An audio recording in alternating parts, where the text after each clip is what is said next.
Hi everybody, it's Lynn and I wanted to talk to you and actually show you how to make this adorable card with this really cute stamp set with thin cut. It's called When It Rains, and you can see this is the one thin cut. It's nice and large, but it has some really cute sayings, and I wanted to show you the card, how to make this card here. And I am using the Mix-Ins paper. And what I love about it is you can always use this again and again, even for a scrapbook page. But can you picture these umbrellas in lots of patterns or designs in bright colors to create a scrapbook page, whether it's summer or spring, something fun, maybe a shower, a baby shower or a bridal shower. You can just use the sympathy. Rain or shine, I'm here for you. When it rains, look for rainbows. So cute. And I just thought it would be so fun to show you. You're going to thin cut a couple of the girls, right? Then you're also going to take your black intense ink and stamp them. And then as you start to stamp them, you're going to want to color them in. As you can see that I'm doing the skin part, we have the fair skin. We have this gold yellow blend is here on the boots. I took this one, bright pink shades, to do a little bit here, and then the burnt orange to do the hair, but you can change the hair to whatever color you want. I also took the Mix-Ins paper, and I took the 3 sheets out of there that I wanted to change out the look.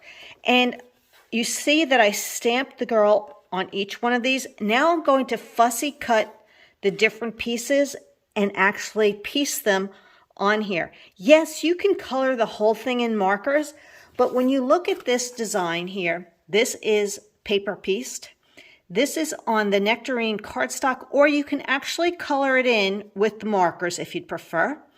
And the boots are paper pieced out of this pattern here. So I wanted to give you an idea how you can create a bunch of these, a few of these actually, using the pieces to make the card. So here you can see I have her stamp, the stamp on a clear block, and I'm going to use the black intense ink. Now there's a couple of ways you can ink up a big stamp like this. You can walk it across it, but I found that I really like having control by inking it this way.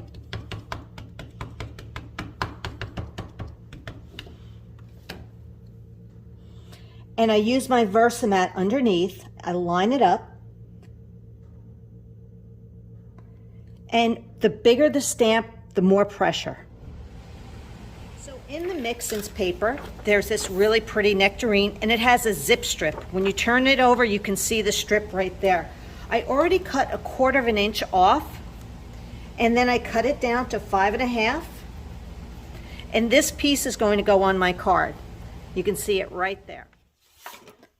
Along the side of the card is where we're going to use the oxide ink and our mini tools to add that shading. So I have mustard seed and I have the peacock feathers. I'm going to take the mustard seed and lightly start at the top corner and just come down all the way as a border along the side of a card, just a little bit in.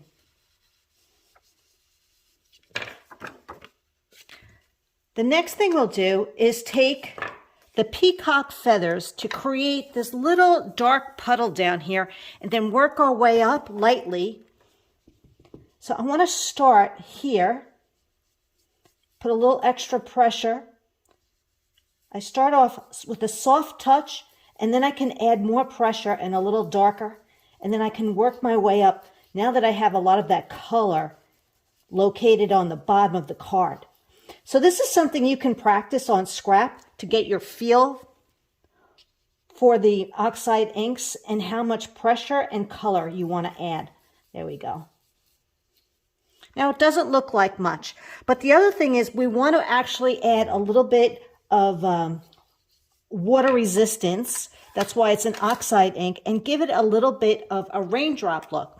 So I have a little bit of a water brush here, and I'm just going to tap some sprays of water right on the card.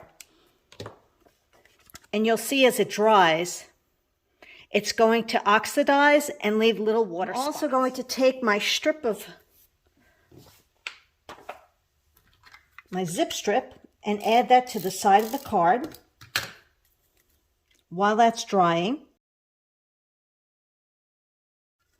And there are little bits of dashes of black. So you're using your journaling marker or black journaling marker. And then you're just going to use your marker and hand draw your lines. The next step is to actually take our papers. Now, if you want to color them with some of the markers, go right ahead and color in the different pieces, whether or not you want to add color to the boots or you want to use the boots because you're going to piece them. So just to give you an idea, I did the orange one already. So I have my boots and my jacket is here as well. So you can pick and choose the colors that you want. And all you're doing is fussy cutting. You're just going to cut along the line.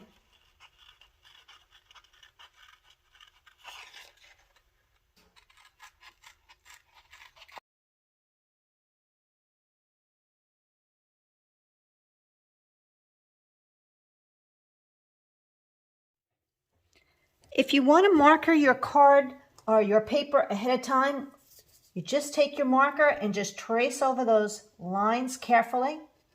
I'm not going to really color it in. It's just adding a little bit of a shadow to the pieces that I want. This way, when I cut it out, it's already done and it makes my life so much easier. So you can see I cut out all my pieces. And in some instances, I actually colored the checkered paper so that it has a little bit of a two-tone look there. I colored some of the parts of the shoe. In this instance, I just markered the boots. Of course, I did the flesh, and I markered the skirt, and I markered the hair. I like the fact that you can also color in the hair while you're cutting that out so you don't have to piece it. And all you're going to do is take your adhesive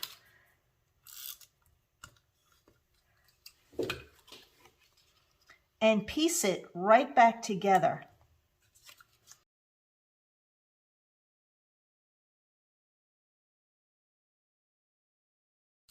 But isn't this kind of fun to actually use all the different pieces to create the different looks for each, for a few cards? All right, now we're ready to stamp our raindrops and then also our sentiment and the water.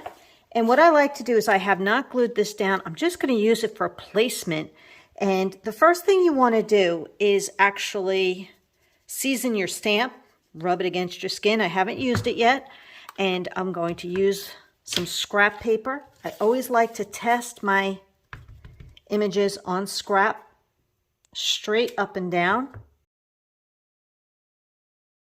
So let's just say she's going to be here. I'm going to use my sentiment. You can do left, right, tap, tap. The water is down below. And then we have our water here, our raindrops, coming off of the umbrella. So I'm just going to slide that a little bit. And I'm going to do first and second generation. And next, you just will put a little bit of your foam tape on the back. And then pop that up on my card. And it's so pretty. It really is so, so pretty. And you can see all you need to do if you want is to add some sequins. You can add some gems.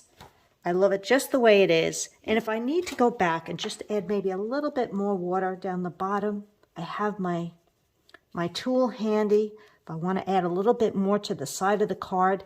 But really, that is all you have to do.